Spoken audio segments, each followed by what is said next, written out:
High, this is Nilima. Welcome to Think Mathematically channel. আশা করি তোমরা সবাই প্রত্যেকে খুব ভালো আছো। আমাদের অংশীদারি কারবার এই চ্যাপ্টারটা চলছিল। আমরা 8-এর দাগ পর্যন্ত করেছিলাম। আজকে থেকে আমরা 9-এর দাগ থেকে শুরু করব। এর আগের আমি দুটো ক্লাস করিয়েছিলাম অংশীদারি কারবারে, পার্ট 1 পার্ট 2। তো ওই দুটো ক্লাস যদি কেউ না দেখে থেকে আজকের ক্লাসটা দেখো, তাদের কিন্তু অনেক সমস্যা হবে, অনেক প্রবলেম হবে। তো আগের ক্লাসগুলো যারা তোমরা দেখোনি, এই ভিডিও ডেসক্রিপশনে পার্ট 1 পার্ট 2 লিঙ্ক দেওয়া থাকবে, ওটা তোমরা দেখে নেবে।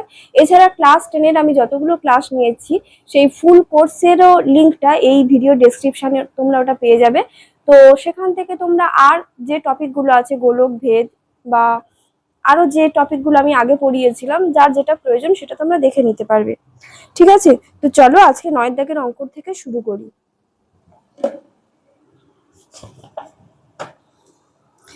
তো ঠিক আছে, 9-এর দাগের অঙ্কটা দেখো। বছরের প্রথমে প্রদীপ বাবু ও আমিনা বিবি যথাক্রমে 24,000 টাকা ও 30,000 টাকা দিয়ে একটি ব্যবসা শুরু করেন।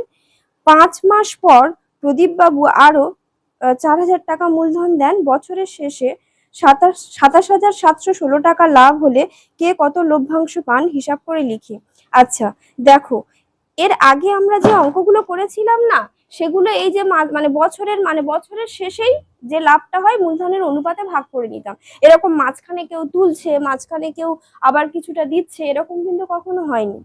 তো দুজন লোক আছে দেখো, একজন প্রদীপ আর একজন হচ্ছে আরেকজন কি আছে, আরেকজন আছে আমিনা বিবি। তো প্রদীপ বাবু কত টাকা নিয়োগ করেছিলেন? প্রদীপ বাবু নিয়োগ করেছিলেন 24,000 টাকা।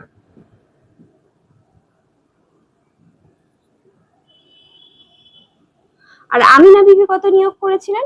আমিনা বিবি নিয়োগ করেছিলেন 30,000 টাকা। ঠিক আছে, কিন্তু এখানে গল্পটা অন্যরকম। দেখো, এই মূলধন ইনি 24,000 নিয়োগ করেছেন, ইনি 30,000 নিয়োগ করেছেন, কিন্তু প্রদীপ বাবু আবার কি করেছেন, 5 মাস পরে আরো 4,000 টাকা নিয়োগ করেছেন। যখন এইরকম বলবে, দেখো অনেক রকম ভাবে না বেশি বড় করে করে করা যায়, কিন্তু আমি একটা ছোট্ট নিয়ম বলছি, এটা তোমরা মনে রাখবে। যখন বলেছে 5 মাস পরে আরো 4,000 টাকা নিয়োগ করেছে, তখন আমরা কি করবো বলতো, 24,000-এর সাথে 5 গুণ করে দেবো। ঠিক আছে, এটা রাখলাম, প্লাস চিহ্ন দেবো। ঠিক আছে, 5 মাস পর্যন্ত প্রদীপ বাবুর মূলধন কত ছিল? 24,000 টাকা। ভালো করে বুঝবে, 5 মাস পর্যন্ত প্রদীপ বাবুর মূলধন ছিল 24,000 টাকা, তাই আমি এখানে 5 গুণ করলাম।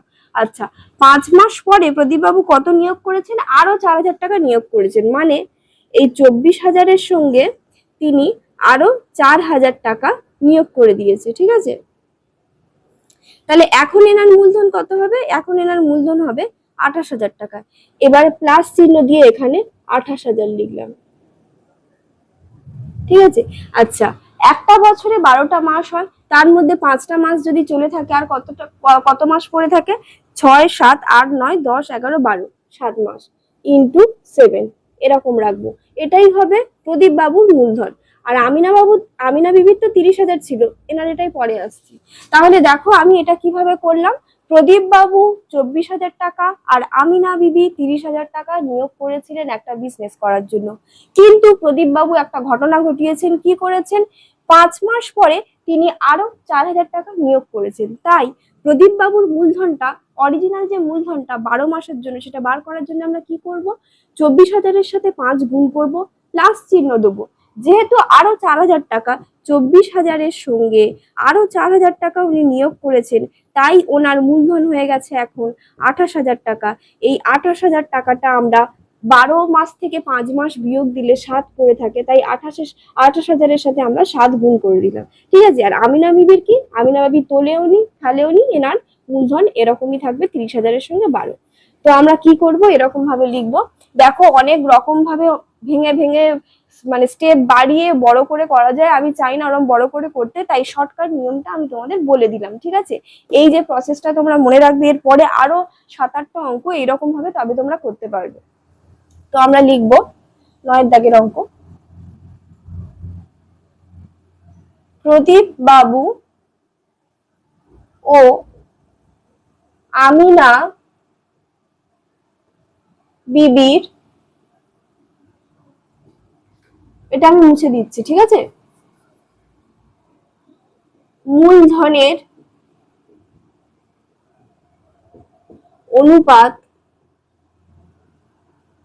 কি হবে? প্রদীপ বাবুর জায়গায় কি হবে দেখো, প্রদীপ বাবুর জায়গায় প্রদীপ বাবু প্রথমে নিয়োগ করেছিলেন 24,000 টাকা, যেটা আমি বললাম, ইন্টু 5 5 মাসের জন্য। তারপরে তিনি আবার কি করলেন, 4 মাস পরে, এই 5 মাস পরে আরো 4,000 টাকা নিয়োগ করেছিলেন, মানে তখন ওনার মূলধন হয়ে গেছিল 28,000 টাকা। সেইটার সাথে আমরা 7 গুণ করব। এটা হলো প্রদীপ বাবু, ঠিক আছে। এবার ইস্টু দিলাম। এবার আমিনা বিবির কি হবে? আমিনা বিবি কোনো সমস্যায় যায়নি, 30,000 দিয়েছে, 12 মাস পরে উনি লাভের টাকা নেবেন, ঠিক আছে। উনি কোনো তোলেও নি, ফেলেও নি, ঠিক আছে। এবার এটাকে ক্যালকুলেশন করব আমরা। 24-এর সাথে 5 গুণ করলে এটা কত হয় দেখো, এটা হবে তোমাদের 1 2 3 5 4 20, আর 5 2 10, 11 12, এইটা প্লাস 3টে শূন্য আমি বসিয়ে দিলাম, 7 8 56, 6 হাতে থাকে 5, 7 2 14, 15 16 17 18 19 ইস্টু, এটা বাড়াকে বার 12 3 36, 1 2 3 4। এবার এই দুটোকে আমি যোগ করে বসাবো। দেখো 1 2 1 2 3 4, আর 1 9 6, 1 2 3টে শূন্য, 0 0 0 6 9 10 11, 1 2 3, তাহলে এটা হবে 316, 3টে শূন্য ইস্টু 360, 3টে শূন্য। তো এখানে 3টে শূন্য তো কেটে যাবে, তাহলে হবে 316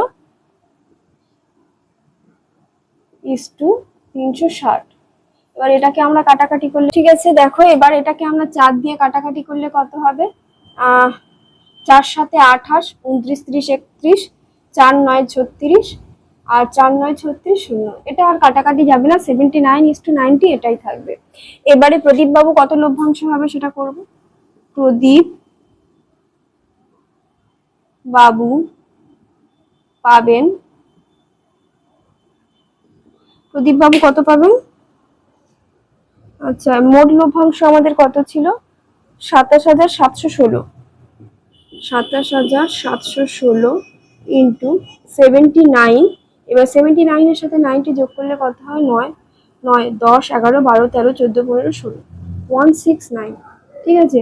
এবার 169টা দিয়ে আমরা এটাকে ভাগ করে দেখে নেব, কারণ অনেকটাই বড় আছে। তো 169 1 দিয়ে কাটাকাটি করলে, ভাগ করলে 9 10 11 12 13 14 15 16 17, 8 হাতে থাকে 1, সাথে সাথে মিলে গেলে 0, 108, ঠিক আছে। এবার এখানে 108 কম পড়ে যাচ্ছে, 1 নামালাম। এবার আমরা কত দিয়ে করব?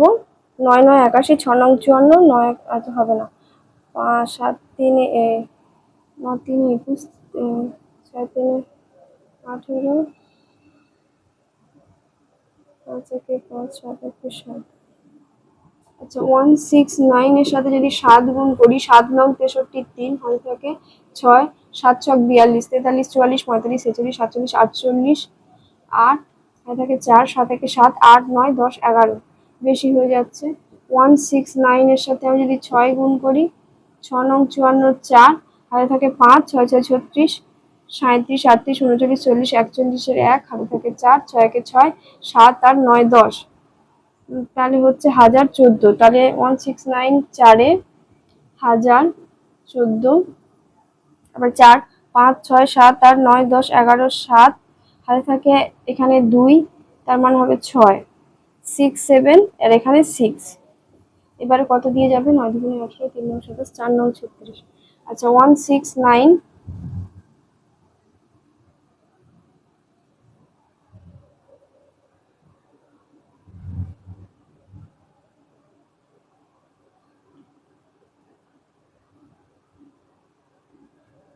এটা 6 দিয়ে গিয়েছিল, ঠিক আছে।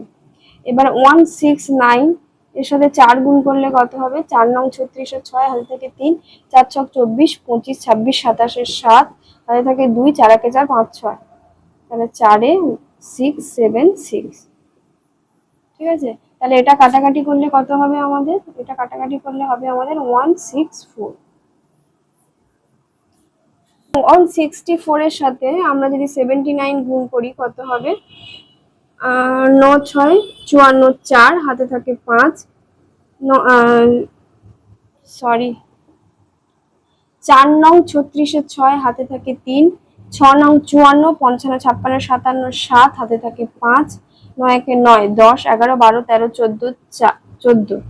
আচ্ছা, এবারে 7 4 28 হাতে থাকে 2, 7 6 42 43 44 4 হাতে থাকে 4, 7 1 7 8 9 10 11, তার মানে হবে 6, 7 2 14 15 হাতে থাকে 1, 4 2 8 9 2 1, তাহলে 12 9 5 6 এই টাকাটা। আর আমিনা বিবি পাবেন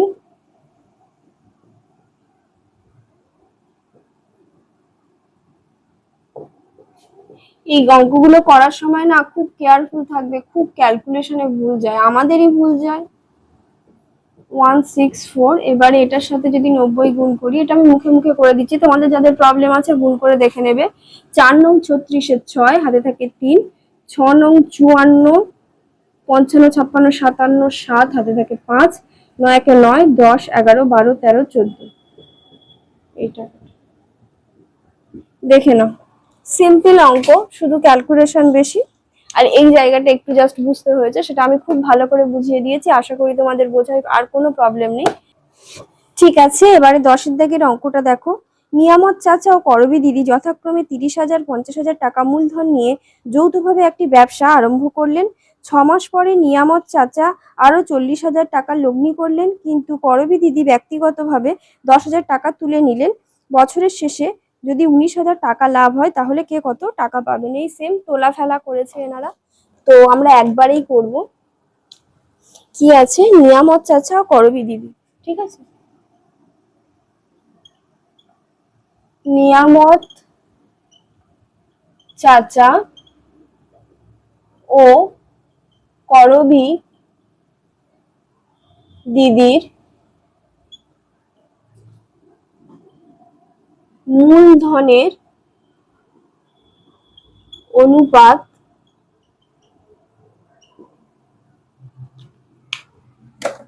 কি হবে? দেখো, নিয়ামত চাচা কি করেছেন? নিয়ামত চাচা করেছেন হচ্ছে উনি নিয়োগ করেছিলেন 30,000 টাকা, ভালো কথা। 30,000 টাকা নিয়োগ করেছিলেন এবং 6 মাস পরে তিনি আরো 40,000 টাকা দিয়েছেন, মানে এই টাকাটাই তিনি 6 মাস চালিয়েছেন প্লাস দিয়ে এবারে 30,000 ছিল, 6 মাস পরে আরো তিনি 40,000 দিয়েছেন, তাহলে এখন এনার মূলধন কত হচ্ছে? 70,000 টাকা, তাই তো? তাহলে 70,000 টাকাটা এনারা কতদিন, এবার একটা বছরে তো 12টা মাস, 6টা মাস কেটে গেছে, আর কতটা মাস পড়ে আছে? কত মাস? 6 মাস, তাহলে এর সাথে 6 গুণ করলাম। দেখো আমি আবার বলে দিচ্ছি, নিয়ামত চাচা প্রথমে 30,000 টাকা নিয়োগ করেছিলেন, 6 মাস পরে ইনি কি করলেন? আরো 40,000 টাকা নিয়োগ করেছিলেন, 30-এর সাথে তাই 40 যোগ হয়ে এখানে 70 হয়ে গেল, আর বাকি থাকে 6 মাস, তাই 6 মাসটা গুণ হয়ে গেল। এটা হলো নিয়ামত চাচার গল্প। এবারে করবী দিদি কি করেছেন? করবী দিদি নিয়োগ করেছিলেন আমাদের 50,000 টাকা। 50,000 টাকা 6 মাস হয়ে যাওয়ার পরে করবী দিদি কি করেছেন? তিনি ব্যক্তিগত একটা ওনার সমস্যা হয়েছিল বোধহয়, তাই তিনি 10,000 টাকা তুলে নিয়েছিলেন, ঠিক আছে। তাহলে 50,000 থেকে যদি 10 আমরা তুলে নিই তাহলে কত পড়ে থাকে? 40,000 টাকা। 40,000 টাকা পড়ে থাকে, তাই এখানে প্লাস চিহ্ন দিয়ে আমরা 40,000 গুণ 6 করে দিলাম, ঠিক আছে। এবার এটাকে ক্যালকুলেশন করলেই হয়ে যাবে। তো 6 3 18, 1 2 3 4 যোগ 7 6 42, 1 2 3 4, 4টি শূন্য ইস্টু দিয়ে কি করলাম? 5 6 30, 1 2 3 4, 4টি শূন্য যোগ 4 6 24, 1 2 3 4, 4টি শূন্য। এবার দেখো এবার কি হবে? আমরা 4টে শূন্য বসিয়ে দিলাম, 1 2 3 4, আর 8-এর সাথে 2 যোগ করলে হয় 10, শূন্য হলো। আর এখানে 5 6 এটা হলো। ঠিক আছে, ইস্টু দিয়ে আমরা কি করলাম, ইস্টু দিয়ে আমরা এখানে করব 4টে শূন্য বসিয়ে দিলাম, 1 2 3 4, এই 4টে শূন্য এই 4টে শূন্য হয়ে গেল। এবারে 30 এর সাথে 24 যোগ করলে হবে 4 3 4 5 54।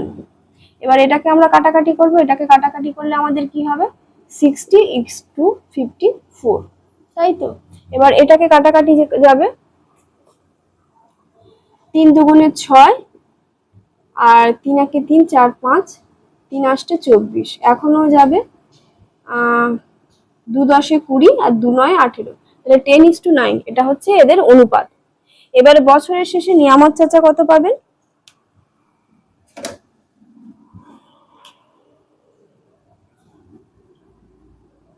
নিয়ামত চাচা পাবেন কত পাবেন বলো তো নিয়ামত চাচা? ইনি দিয়ে লাভ হয়েছে আমাদের বছরের শেষে কত, 19,000 টাকা। এবারে নিয়ামত চাচার অনুপাতের জায়গায় 10 আছে, 10 আর নিচে লিখলাম 19, এটা কাটাকাটি করলে হবে 1 1 2 3, তাহলে এটা হবে 1 1 2 3 4 এত টাকা। আর করবী দিদি কত পাবেন,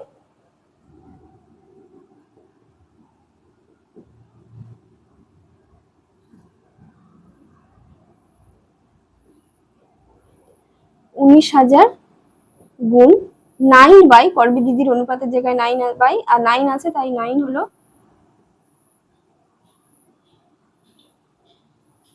এবার এটা গুণ করলে হবে 9 1 2 3, এই টাকাটা। ইনি 10,000 টাকা পাবেন, ইনি 9,000 টাকা পাবেন, দেখে নাও। ঠিক আছে, আমি ভিডিওটা আজকে এখানে স্টপ করছি, কারণ এখানে প্রচন্ড ঝড় বৃষ্টি হচ্ছে, এক্ষুনি হয়তো লোডশেডিংও হয়ে যাবে, আমি আর ক্লাস এখন নিতে পারবো না। আজকে মাত্র 2টো অঙ্ক করা হয়েছে, এর পরের দিন আমরা বাদবাকি সব অঙ্কগুলো মানে যে বড় প্রশ্নগুলো আছে সবগুলোই করে নেওয়ার চেষ্টা করব। আজকে আমি ভিডিওটা এখানে স্টপ করছি। সবাই ভালো থেকো, সুস্থ থেকো, সফল হও। জীবনে যে পরিস্থিতি আসুক না কেন কখনো ভেঙে পড়ো না, তোমরা অবশ্যই প্রত্যেকে সফল হবে। আর আমার ক্লাস যদি তোমাদের ভালো লেগে থাকে আমার চ্যানেলটা সাবস্ক্রাইব করে নিও, আর বন্ধুদের সঙ্গে শেয়ার করে নিও। ঠিক আছে, বাই।